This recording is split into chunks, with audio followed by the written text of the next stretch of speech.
በስመ አብ ወወልድ ወመንፈስ ቅዱስ አሐዱ አምላክ። አንድ አምላክ በሚሆን በአብ በወልድ በመንፈስ ቅዱስ ስም ግንቦት 30 በዚች ቀን ለአባቶች ሊቃውንት ጳጳሳት 38ኛ የሆነ የእስክንድርያ ሊቀ ጳጳስ ቅዱስ አባት አባ ሚካኤል አረፉ። ይህም አባት የቤተ ክርስቲያን መጻሕፍት ስለተማሩ አዋቂ ነበር። በልቡም አጠናቸው፣ በቃሉም አጠናቸው። ከዚያ በኋላ ንጽሕት ሰውነቱ ከአምላክ በተገኘ የምንኩስና መንገድ በመጋደል ክብር ይገባውና የክርስቶስን ጭፍራ ልትሆን ወደደች። ወደ አስቄጦስ ገዳም ሂዶ በውስጧ ብዙ ዓመታት ኖረ። ቅስናም ተሾመ። ከዚያም በኋላ በግብፅ አገር ወዳለ ወደ ሰንጋው ወጣ። በዚያም በዋሻ ውስጥ ራሱን እስረኛ አድርጎ 40 ዓመት ኖረ። ከዚያም የሚበዛ ኖረ። በዚያም ዋሻ ውስጥ ታላቅ ተጋድሎ ተጋደለ።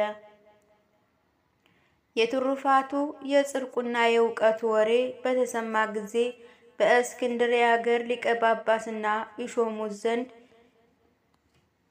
ኤጲስቆጶስ ተስማሙ። ወዲያውም ይዘው በወንጌላዊ ማርቆስ ወንበር ላይ ሊቀ ጳጳስ ሾሙት።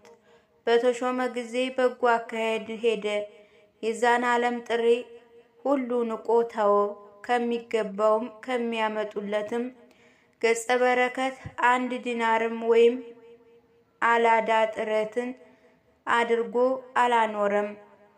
ከእርሱም በጥቂት እየተመገበ የቀረውን ለድሃና ለጦም አዳሪ ይሰጣል።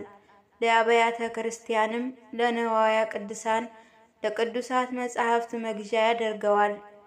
ሕዝቡንም ያስተምራቸውና ይገሥጻቸው ይመክራቸውም ነበር።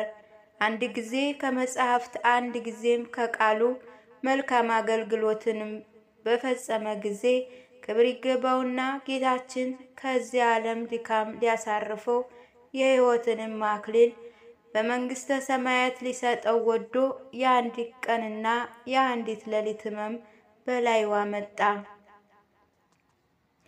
ከቶ አልተናገረም።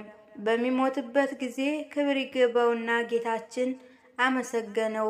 ፊቱንም በመስቀል ምልክት አማተበ። ነፍሱንም ክብር ይገባውና በእግዚአብሔር እጅ ሰጠ። መላ ዕድሜውም 90 ዓመት ከ8 ወር ነበረ። ለእግዚአብሔር ምስጋና ይሁን። እኛንም በዚች አባት ጸሎት ይማረን፣ በረከቱ ከኛ ጋር ትኑር ለዘላለሙ አሜን።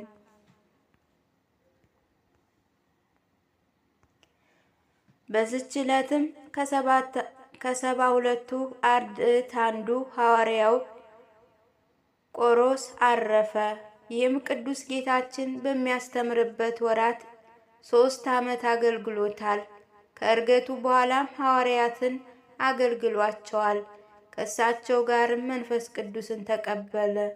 ከዚያ በኋላ ከሐዋርያው ጳውሎስ ጋር በመሆን መልእክተኞችን ወደ ብዙ አገሮች ተሸክሞ በመውሰድ አገለገለው።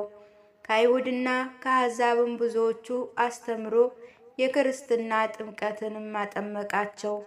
ከዚያ በኋላ በምስራቅ ወዳሉ አገሮች ሄደ። ከምኩራባቸው ብዙ መከራ ደርሶበት አረፈ። ለእግዚአብሔር ምስጋና ይሁን፣ በረከቱም ከኛ ጋር ትኑር ለዘላለሙ አሜን። በዚች ዕለት ተጋዳይ የሆነች ፍትወት ሥጋን ድል ያደረገች በበጎ ስራዋ እግዚአብሔርን ደስ ያሰኘች ቅድስት አርዋ አረፈች። በረከቷ ከኛ ጋር ይኑር ለዘላለሙ አሜን። በዚህች ዕለትም የሰማዕት ዲሞዶስ መታሰቢያው ነው። በረከቱ ከኛ ጋር ትሁን ለዘላለሙ አሜን። የግንቦት ወር ንባብ ተፈጸመ። ለእግዚአብሔር ምስጋና ይሁን። እኛንም ለመንግሥተ ሰማያት የተዘጋጀን ያድርገን ለዘላለሙ አሜን።